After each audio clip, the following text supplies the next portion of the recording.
Welcome back to Inside the Philippines Journals. If you're new here, this is the channel where we sit down with the people who crossed an ocean chasing a quieter life, and we let them tell you, in their own words, exactly how it went. The good, the bad, and the parts they've never said out loud to anyone. Tonight's story belongs to a man named Bruce. He's 65, from Queensland, up in the northeastern corner of Australia.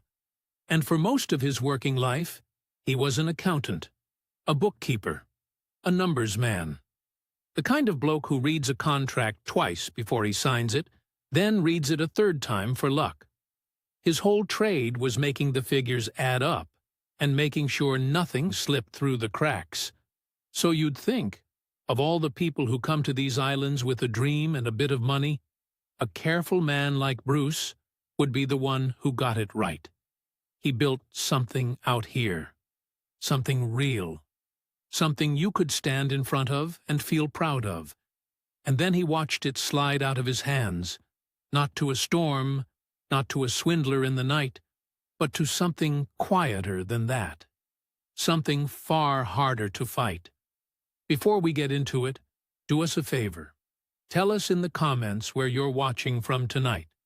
We've got people all over the world listening in, and it's good to know who's out there. If you've lived out here yourself, or you're thinking about it, share your own story down below. People read them. People learn from them. And if these stories mean something to you, hit that like button and subscribe so the next one finds its way to you. Here's Bruce's story, in his own words. I'll tell you the thing that still gets me, and then I'll go back and tell it proper. I spent 40 years as an accountant. 40 years telling other people to read the fine print, to get it in writing, to never hand over $1 on a handshake. And I lost everything I had left in the world because of a piece of paper. One document, one I never had, and, this is the funny part, if you've got the stomach for that sort of funny, one I was never allowed to have in the first place. Didn't matter how careful I was, the law had already decided, years before I ever landed, that a bloke like me couldn't win the game I was about to sit down and play. I just didn't read that particular bit of fine print. Me, the fine print bloke. Anyway, I'm getting ahead of myself. Let me wind it back. Name's Bruce, 65 now. I grew up in Queensland, Toowoomba first, then Brisbane, out at Kangaroo Point when the rents were still human. Ordinary sort of life. I did my accounting quals young, worked for a couple of firms, and by my late 30s, I'd hung out my own shingle. Small practice. Me, a receptionist named Dawn, and later a junior. Tax returns, BAS statements, bookkeeping for the local tradies and cafes, and a panel beater or two. Nothing flash. But it was mine, and I was good at it. I was the bloke people trusted with the one thing they didn't understand, their money, and I never once let a client down on a number.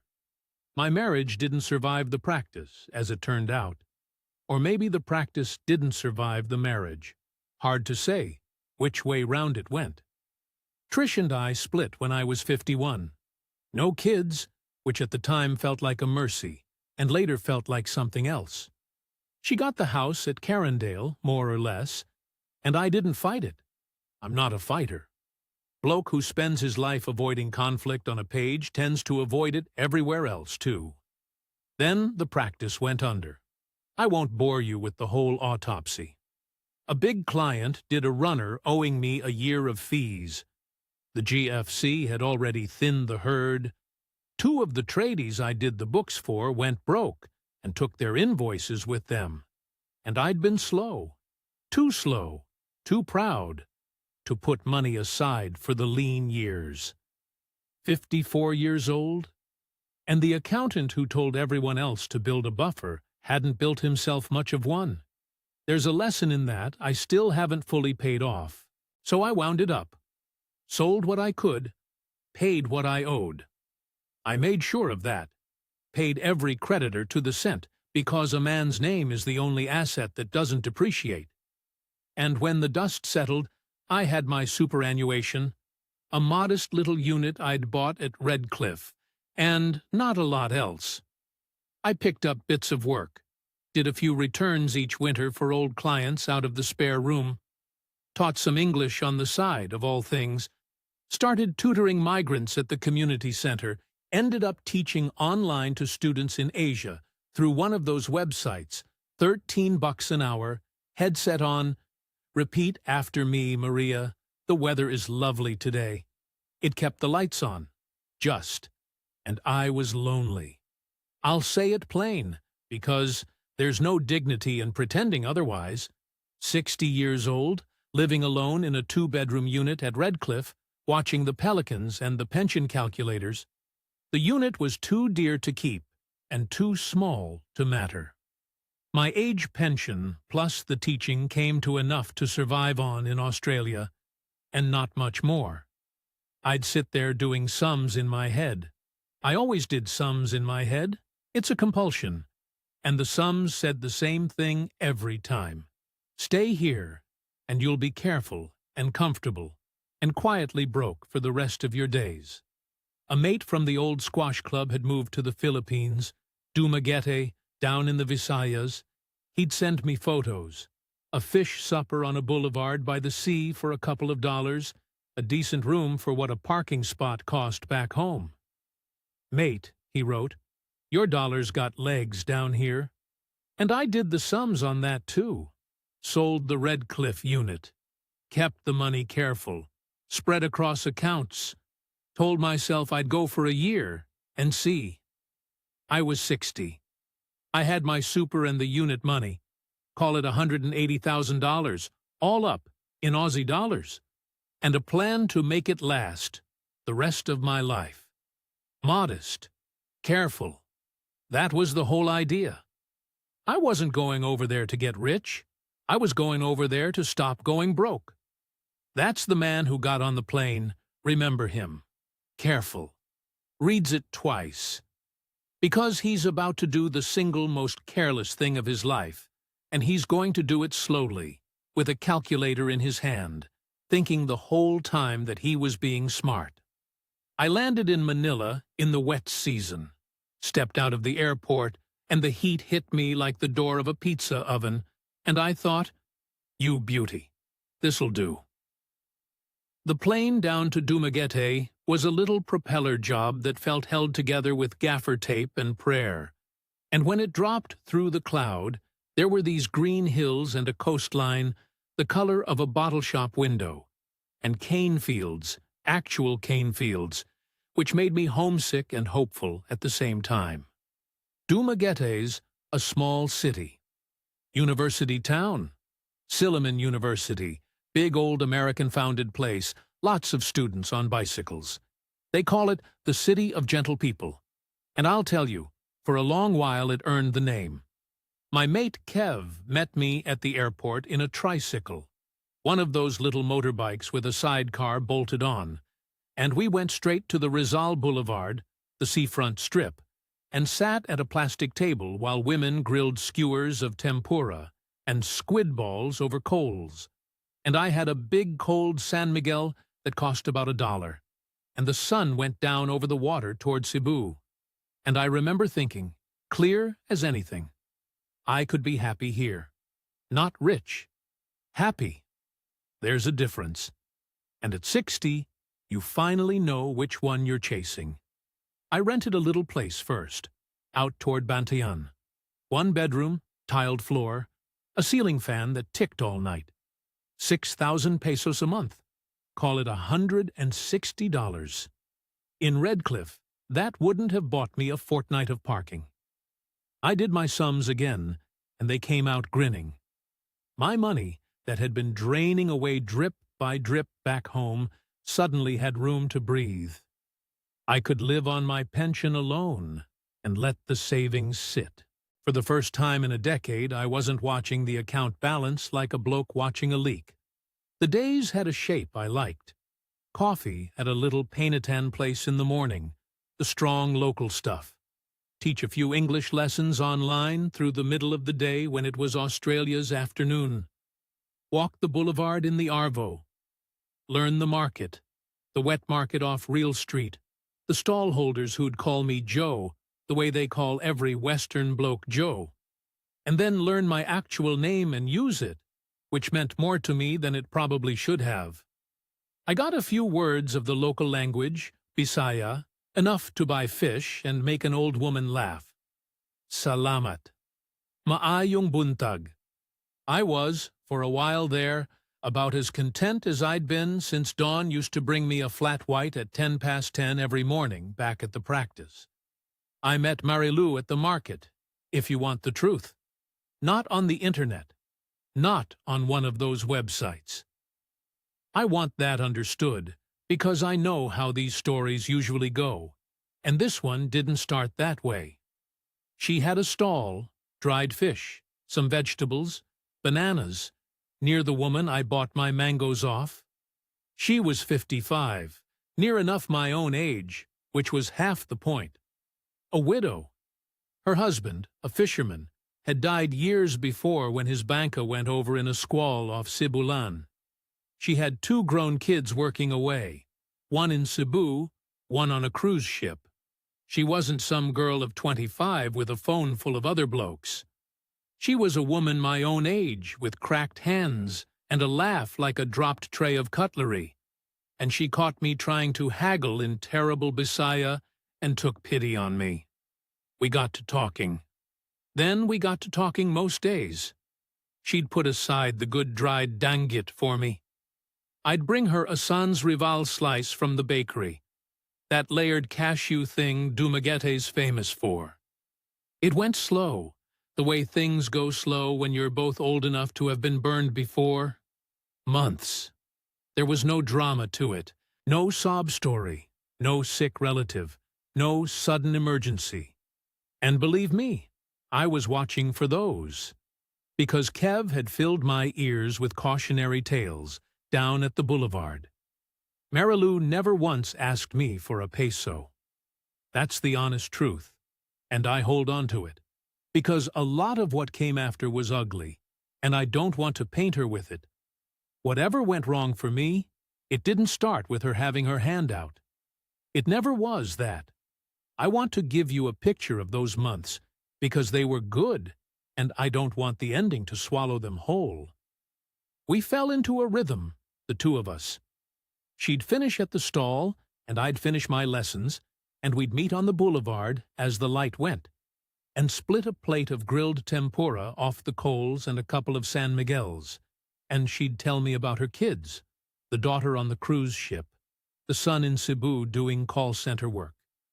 And I'd tell her about a country she'd never see, about mango season, and the cane fires and the way the light comes off the water at Redcliffe, which she said sounded a bit like home, and maybe it did. Sundays we'd go to the market together and she'd cook. She made a chicken adobo that I'd put up against anything I've eaten in 65 years, dark and sour and salty. And she laughed at me the first time I tried to eat it with a fork instead of a spoon like a normal person. Small things. The stuff nobody photographs, and everybody remembers. She took me up to her barangay after a few months. Her home place, up in the hills toward Sibulan, above the coast where the air goes cool and you can see the sea spread out below like someone's tipped it out of a bucket. We went up on a habal, one of those motorbike taxis, the 2 of us and the driver all on one seat, me hanging on to my hat and my dignity. Her people were up there. Her older brother, Ray, and his family, cousins, an ancient mother in a house on stilts with chickens under it. They fed me until I couldn't move. A whole spread, adobo and grilled fish and rice, and this sour soup, sinigang, that I came to love. They were poor, not miserable, but poor. Cane cutting and small farming and remittances from whoever'd managed to get work away. And they were kind to me, genuinely kind. And I sat there full of food and beer, with the frangipani smell coming in, and I thought, this is a family.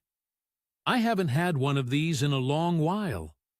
That's the thing you have to understand about how I got where I got. It didn't feel like a transaction.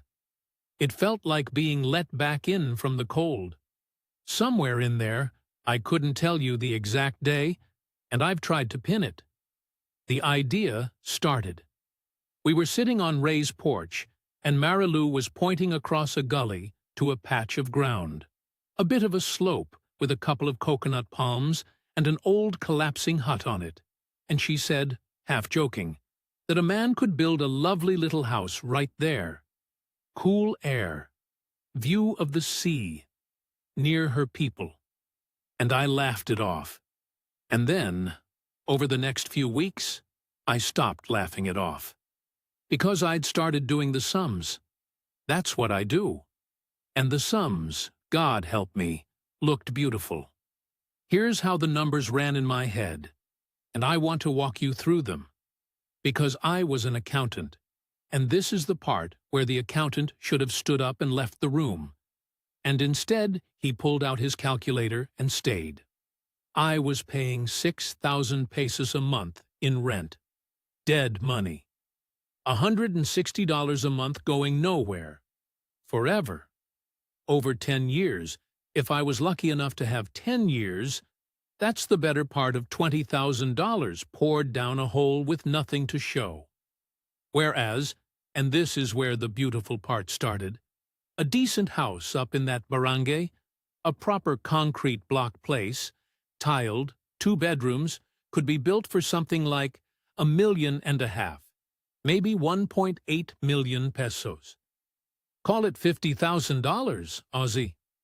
I had a bit under 180. I could spend a third of it. Own my home outright.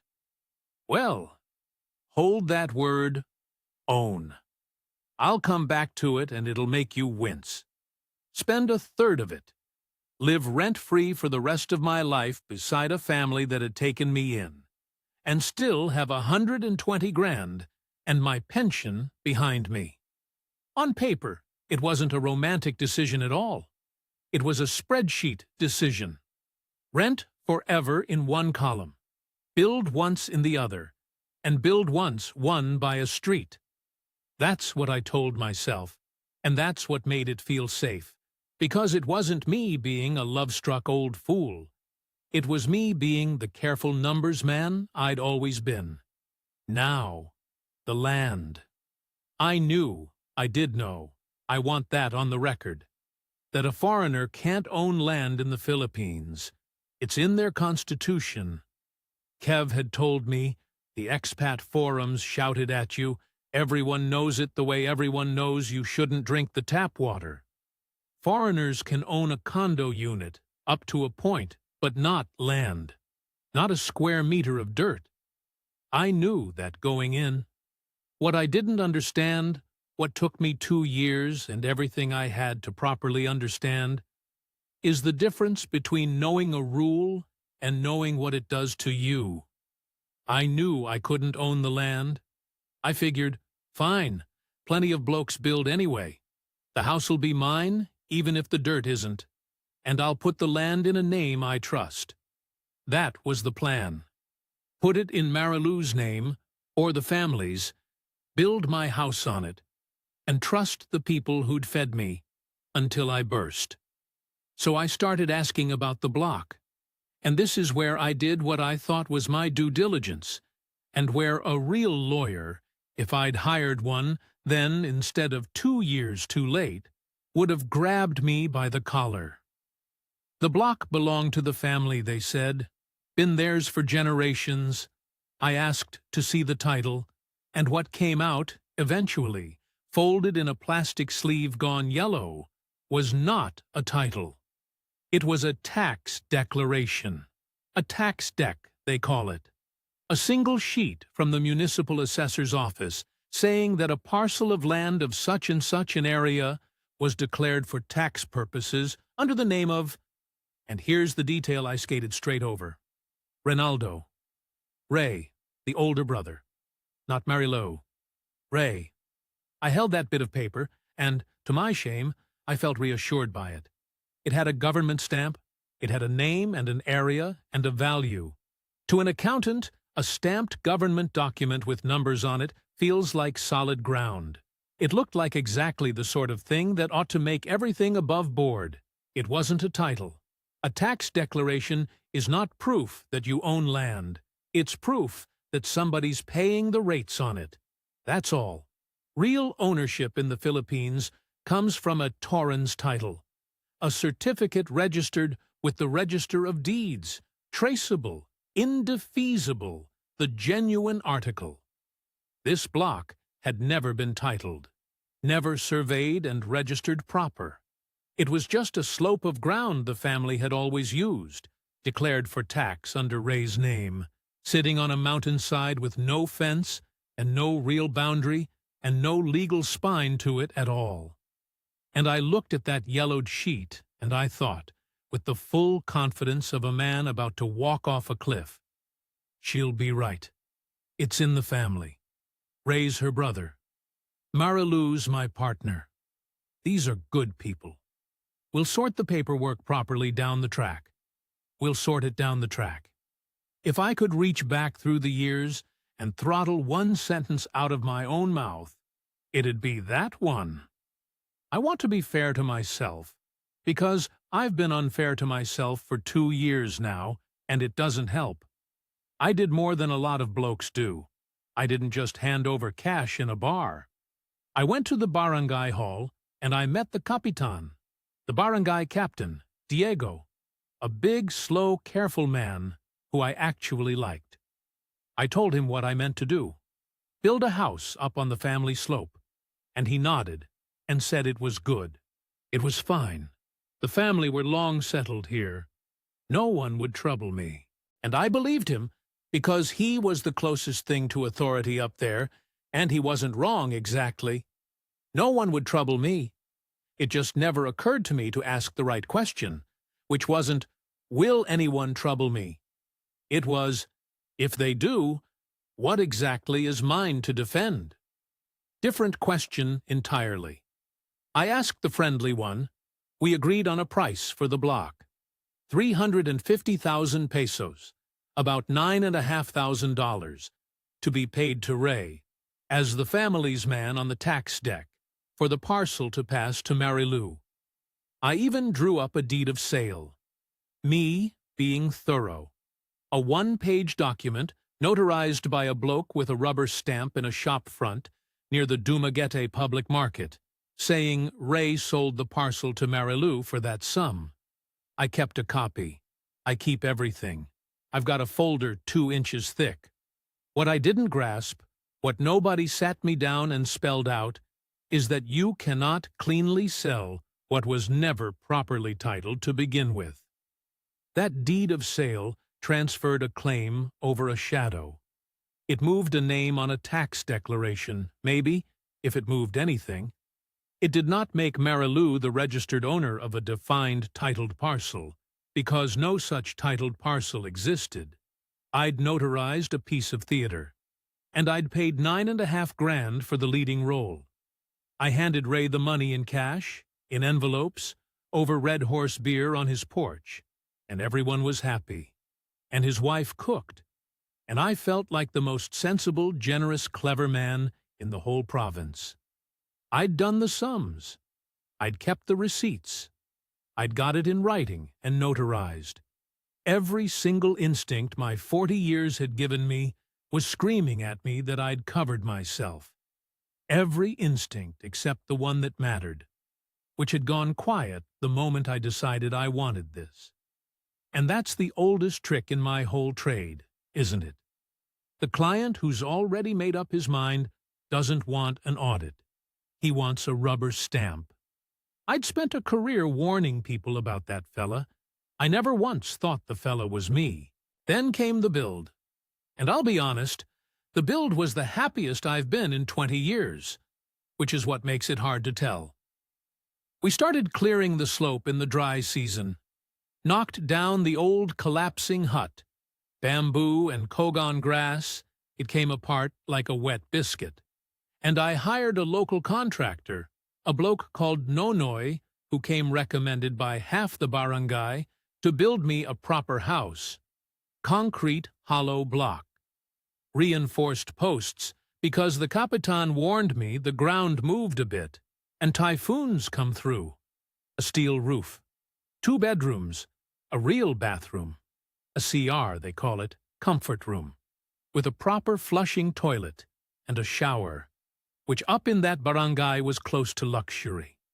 A kitchen with tiled benches, and a veranda across the front, facing down the slope, so you could sit with a beer and watch the sea go silver of an evening. I was in my element, mate. This was the one part of the whole business that was actually in my wheelhouse, costing a build. I ran that project like a proper set of accounts. I had a book, an actual exercise book, and then a spreadsheet on my laptop backed up to the cloud, because once a numbers man, always a numbers man. And I logged every peso. Cement by the bag, hollow blocks by the 100, and the price of them crept up while we built, the way materials always do, so I logged the variances too. Steel bars, sand and gravel by the truck, Nonoy's labor, and his boy's daily wage, and the little top-ups and merienda snacks that grease every job site over there. I got official receipts where I could, and I wrote it in the book where one couldn't. I reckon I could still tell you what a bag of Portland cement cost in that barangay in the second quarter of that year. It's burned in, and I loved it. That's the part one can't dress up. I'd be up there at first light, with a thermos of the strong local coffee, watching Nonoy's boys mix concrete by hand on a sheet of ply. No mixer, just shovels and sweat, and a rhythm they'd all worked out between them. And the roosters going, and somebody's radio. And by 10, the heat would come down like a lid, and we'd all stand in the shade of the one big mango tree we'd left on the block, and eat pandesal rolls and boiled bananas. I planted things I had no right to plant at my age, thinking I'd see them grow. Calamansi, a couple of papaya. I marked where the veranda posts would go by standing there myself of an evening, holding an imaginary beer, working out exactly where a man should sit to catch the sea. I was building the last home I'd ever have, and I knew it. And there is a particular sweetness to that, when you don't yet know it's going to be taken.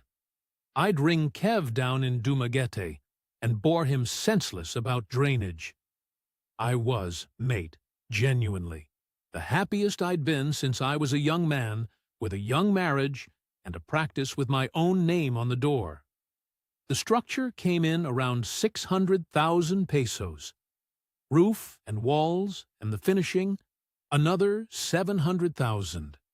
The bathroom and the tiling and the kitchen fit out, near enough 300,000 more. And then the overruns. There are always overruns. I'd warned clients about them for 40 years. The price of steel jumping, an extra load of gravel, a retaining wall we hadn't planned because the slope wanted to slide, a couple of 100,000 pesos I hadn't budgeted, but paid without much grief because the thing was becoming so lovely. All up, the house came to about 1.8 million pesos, right on my estimate, near enough, which I was quietly proud of. Call it a bit under $50,000. Then the extras that turn a house into a home.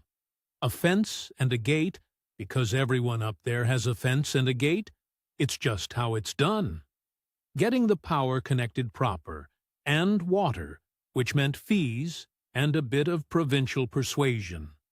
Furniture, a good bed, a lounge, a fridge, a 2-ring gas cooker. Another 150,000 pesos, call it $4,000, and that was the house furnished and fenced and living.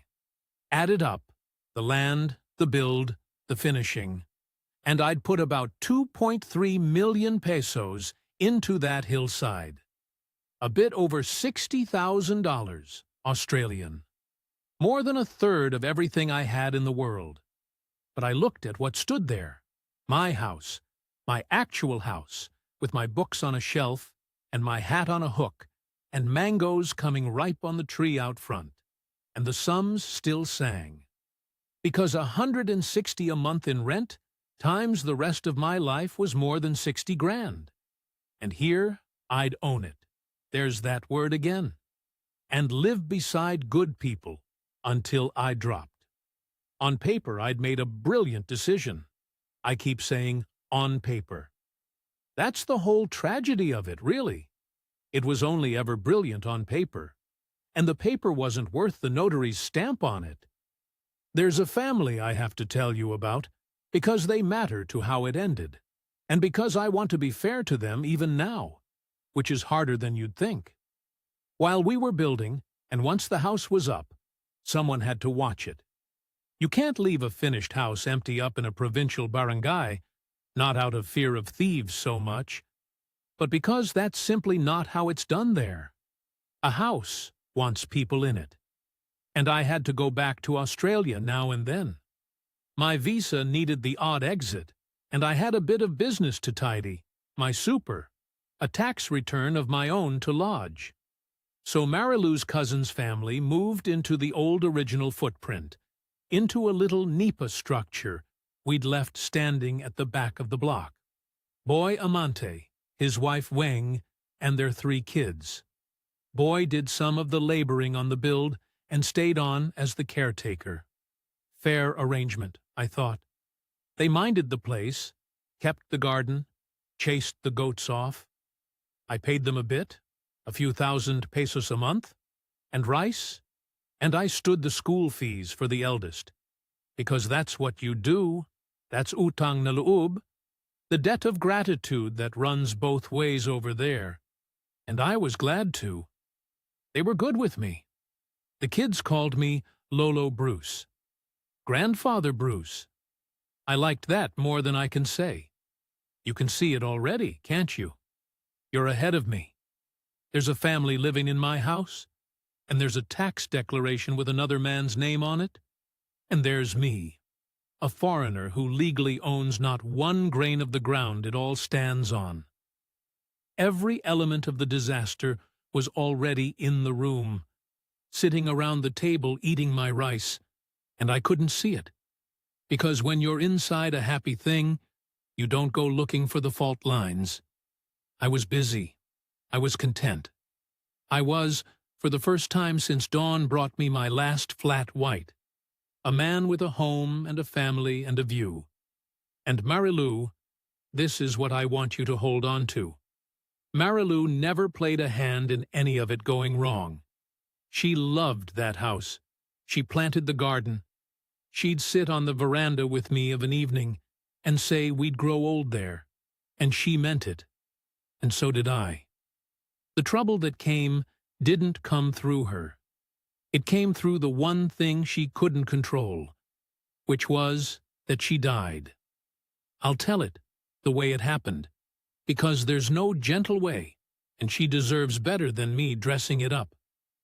It was an ordinary morning.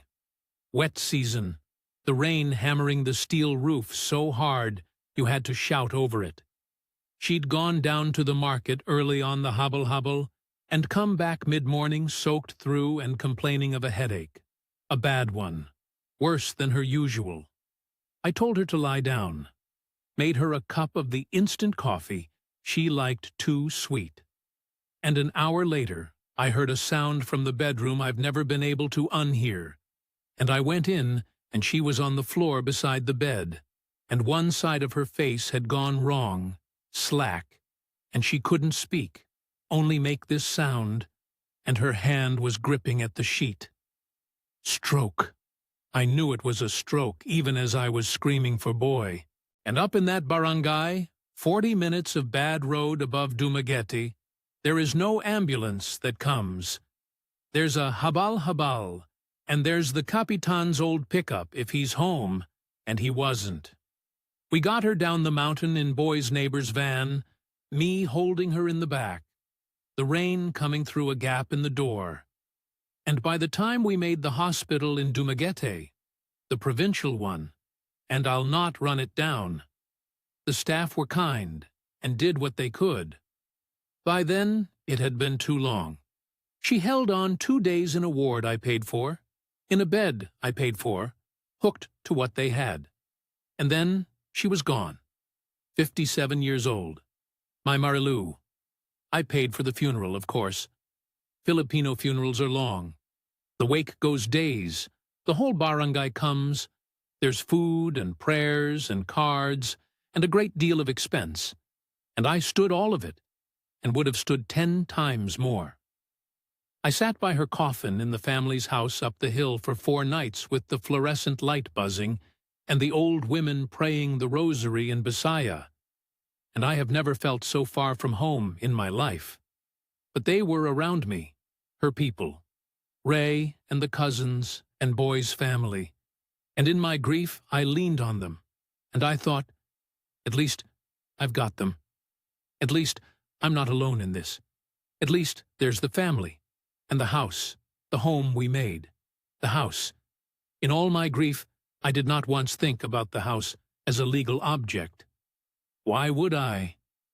My partner had just died in my arms, near enough.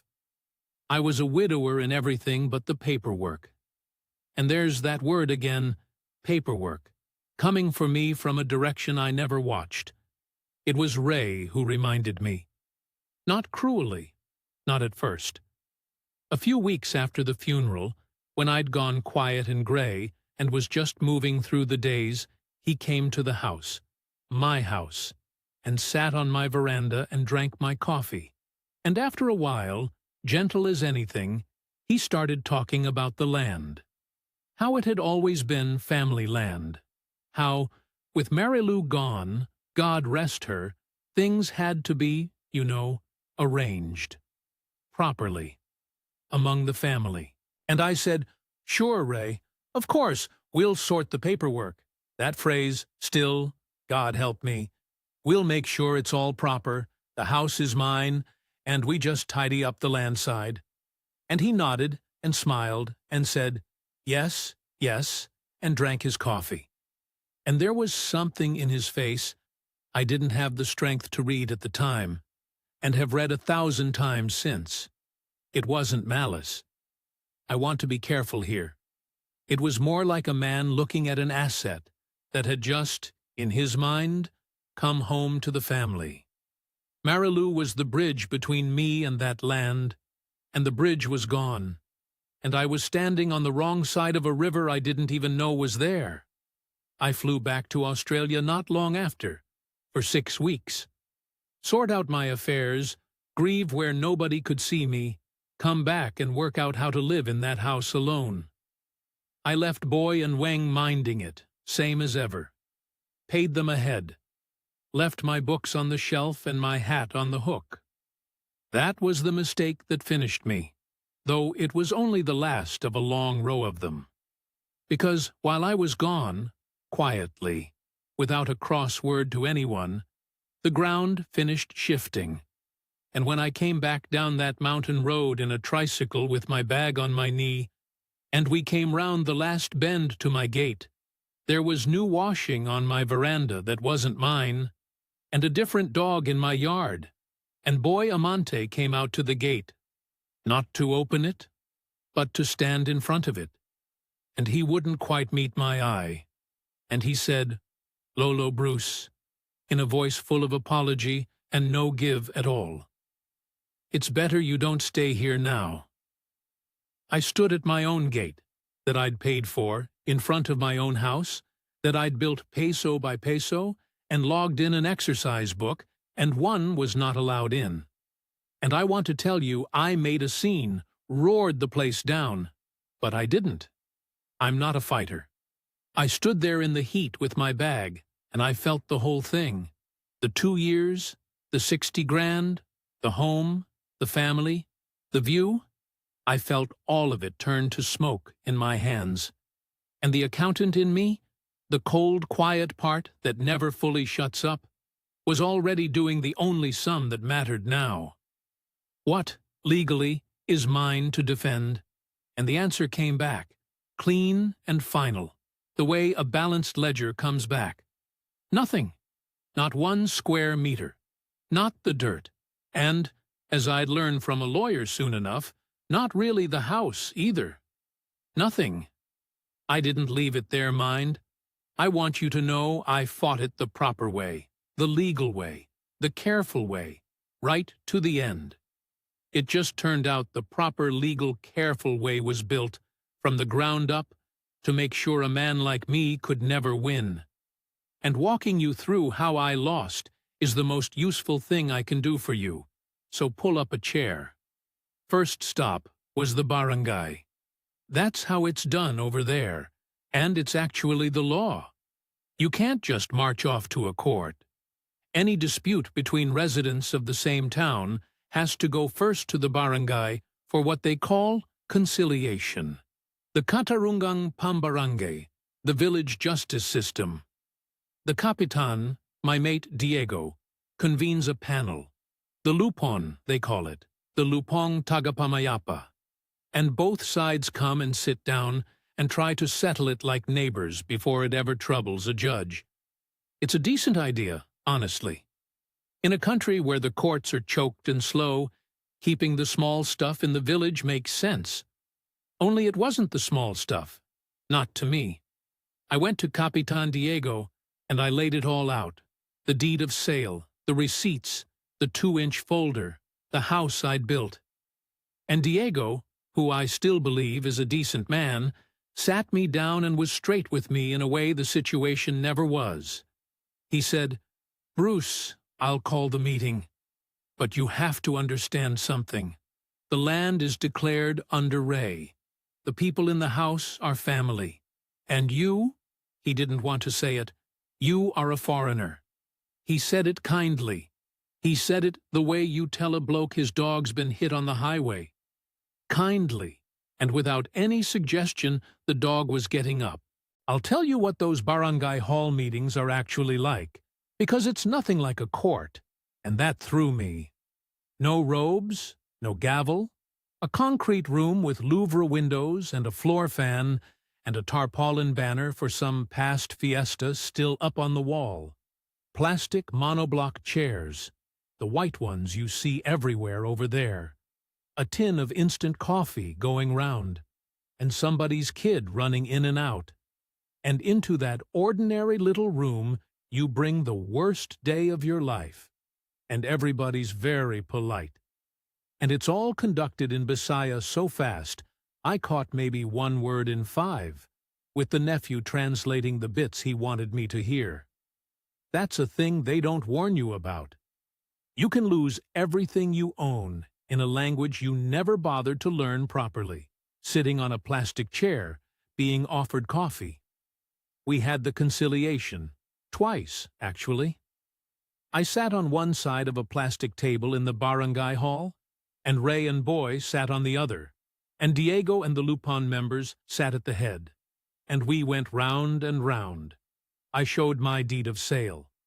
Ray's man, because Ray had brought a fast-talking nephew who'd done a year of law, said the deed was between Ray and Marilu, and Marilu was dead, and the land reverted to the family. And anyway, a foreigner had no business claiming any interest in Philippine land, which was constitutional, which they were dead right about. I said I'd paid for the house, every peso, and I had the receipts. And the nephew smiled and said, "Nobody's disputing you paid, Joe," which was the cruelest true thing anyone said in the whole affair. Nobody disputed I'd paid. They just disputed that paying got me anything. No settlement, of course. There was never going to be one. So Diego did the one thing the law let him do for me. He issued a certificate to file action. That's the document that says the barangay tried and failed, and now you're allowed to take it to a real court. Everyone treats it like a milestone. It felt like being handed a receipt for my own funeral.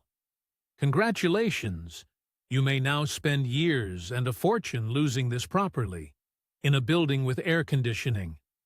That's when I finally did the thing I should have done before I paid the first peso. I hired a lawyer, a proper one, in Dumaguete, an attorney named Ligaya Fuentes, with an office up a narrow staircase near the cathedral, ceiling fan going, stacks of folders tied with string, and she was, at last, the person who told me the truth with no kindness wrapped around it. And I've come to be grateful for that, the way you're grateful for the surgeon who says the word instead of dancing round it. I sat in front of Ati Fuentes and I put my 2-inch folder on her desk, proud of it even then. And she went through it slowly, and then she took off her glasses and told me where I stood. I'll give it to you close to how she gave it to me, because you need to hear it the way I did. She said, "Mr. Bruce, you have spent a great deal of money and you have almost no rights. Let me explain why, and I want you to listen to the whole thing before you argue. 1. The land. You are a foreign national. Under the Constitution, you cannot own land in the Philippines. Not in your name. Not through your late partner as a front. Not through a deed. Any arrangement whose real purpose is to put land in a foreigner's control is void from the start. So even in the best case, where everything had gone right, you would never have owned that ground. You knew this. Good. But you didn't feel it. Now you'll feel it. 2. The paper you do have is worthless for this. That tax declaration is not a title. It never was. It proves someone paid tax on a parcel. Nothing more. The land was never registered, never titled under the Torrens system. Your deed of sale transferred a claim over unregistered land. A claim, not ownership. And it transferred it to Marilu, who is dead. It didn't transfer anything to you, and it couldn't have. 3. Marilu is gone, and you were not married. In the eyes of the law, you are not her heir, not a spouse, not a relative. When she died, whatever thin claim she had didn't come to you. It went to her blood family, to Ray and the rest.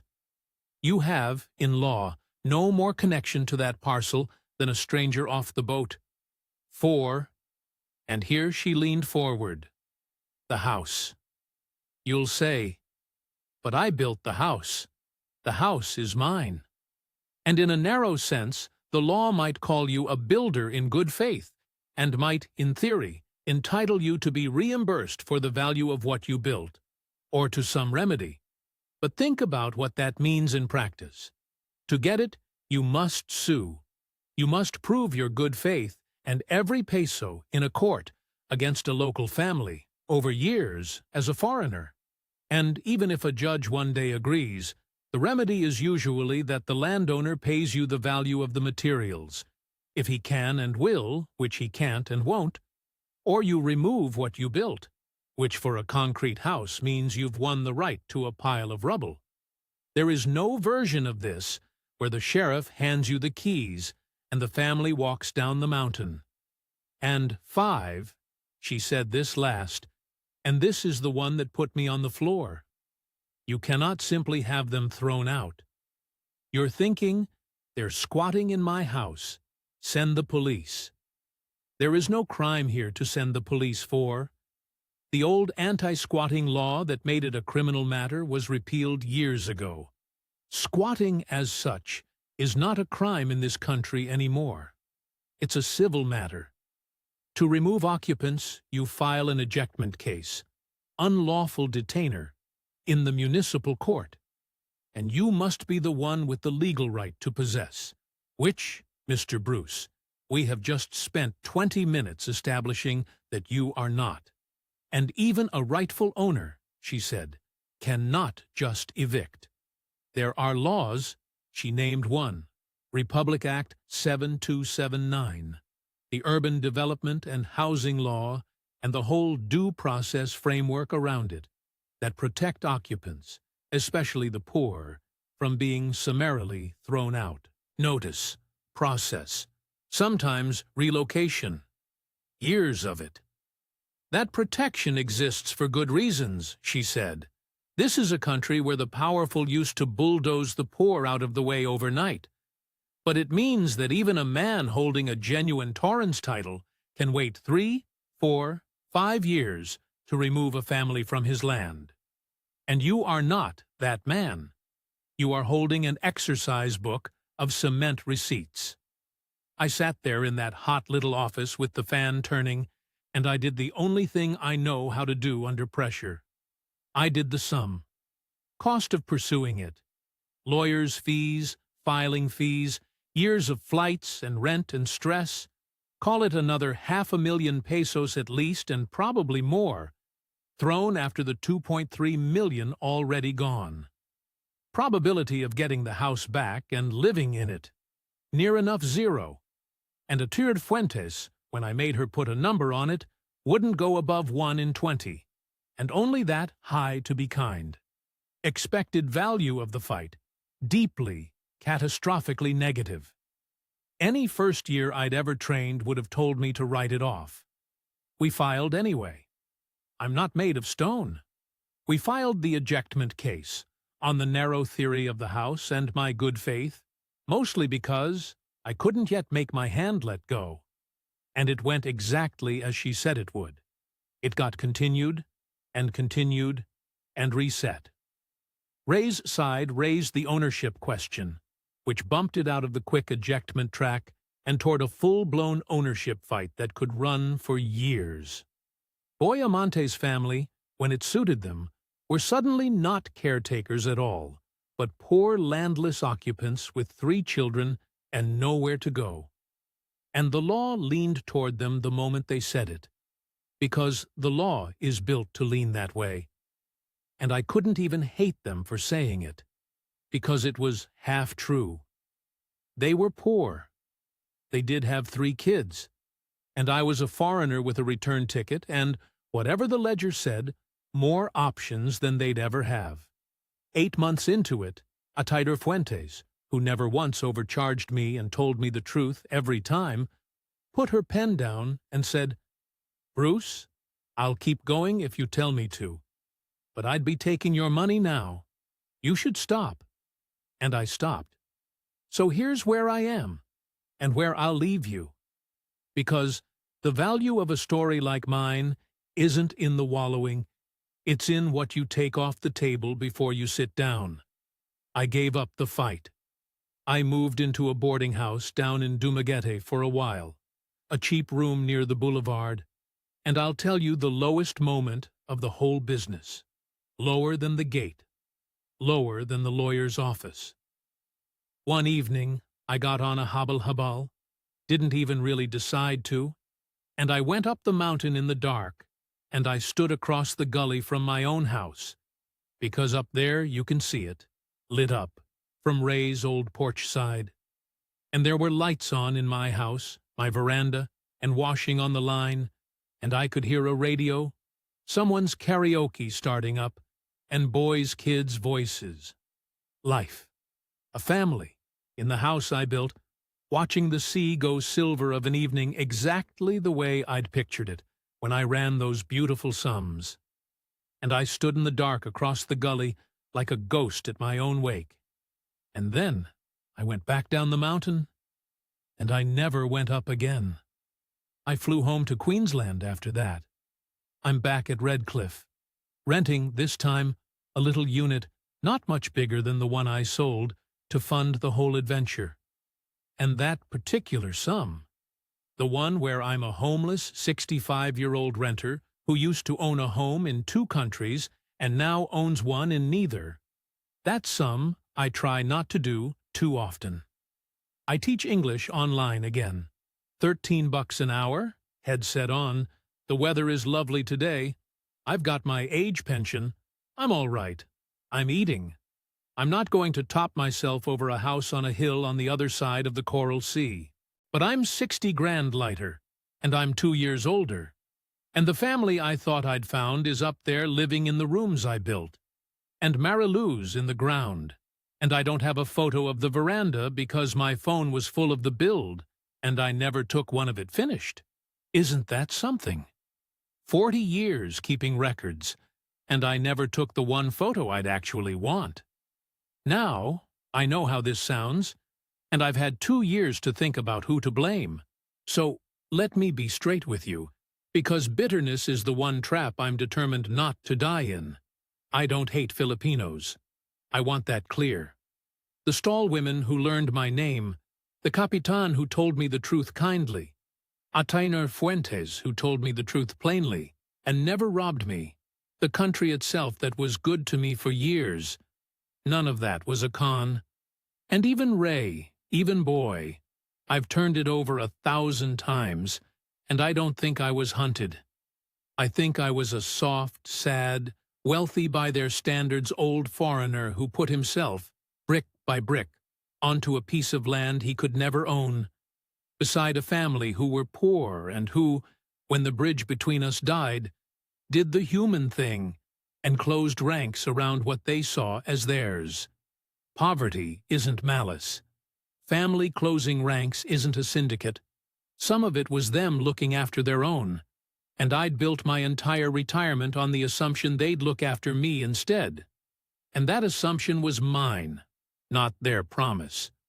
The blame, if it's got to land somewhere, lands on the bloke who got on the plane. The careful one. The one who reads it twice. Because I'll tell you the true reason I lost that house, and it's got nothing to do with the Philippines and everything to do with me. I did the paperwork I wanted to do. I notarized a deed. I kept a folder of receipts. I costed a bill to the peso. I did all the paperwork that let me feel careful. And I skipped the only paperwork that would have made me safe, because that paperwork would have told me to stop. There is no Torrens title a foreigner can hold on Philippine land. Full stop. If I'd made a lawyer say that sentence to me before I paid the first peso, instead of after I'd paid the last, I'd have my 60 grand, and I'd have kept my feet. I didn't want to hear it, so I arranged my life so nobody said it until it was gone. If you take one thing from an old accountant who lost the plot, take this.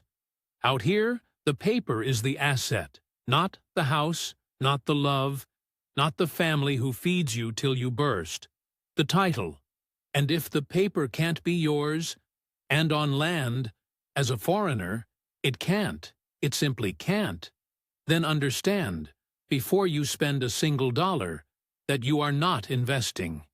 You are giving a gift to people who may or may not still love you when the gift is all they can see. Maybe you're all right with that. Some blokes are, and go in with their eyes open, and I take my hat off to them. But do it knowing. Get the lawyer first. Get the title checked. An actual Torrens title, from the Register of Deeds, not a tax deck, never a tax deck. And if a careful man's calculator ever tells him a thing is brilliant on paper, he should go and find out whose paper it is. Mine was never mine. That's the whole story, told by a bloke who should have known better and is telling you so you don't have to learn it the way I did. 6 figures and a hillside, and the last good years of a woman's life. That's what the tuition cost me. You can have the lesson for free. That was Bruce, a careful man, a numbers man, who did nearly everything right, except the one thing that would have saved him, and who's honest enough to lay the blame at his own feet instead of a whole nation's. And that's what stays with me about his story. There was no great villain in it, no masterminded scam, no cackling con artist, just a lonely man, a genuine bit of love, a poor family, and a law that was never on his side, and a stack of paperwork that felt like safety and turned out to be scenery. If you're watching this from somewhere warm, dreaming about a little house on a hill where your money stretches and the evenings are kind, we're not here to talk you out of your dream. We're here so you go into it with your eyes open. knowing what you can own and what you never can, knowing the difference between a title and a tax declaration, knowing that out here the paperwork isn't a formality, it's the whole game. Ask the hard questions before the money moves, not after. Get the real advice first, even when, especially when, you don't want to hear it. Thank you for sitting with Bruce's story tonight. If it moved you, or taught you something, or reminded you of someone, leave a comment and tell us where you're watching from. This whole community is people looking out for one another, and your story might be the one that saves the next bloke. Give it a like and subscribe if you haven't, so the next one finds you. Take care of yourselves out there and mind the fine print. This has been Inside the Philippines Journals.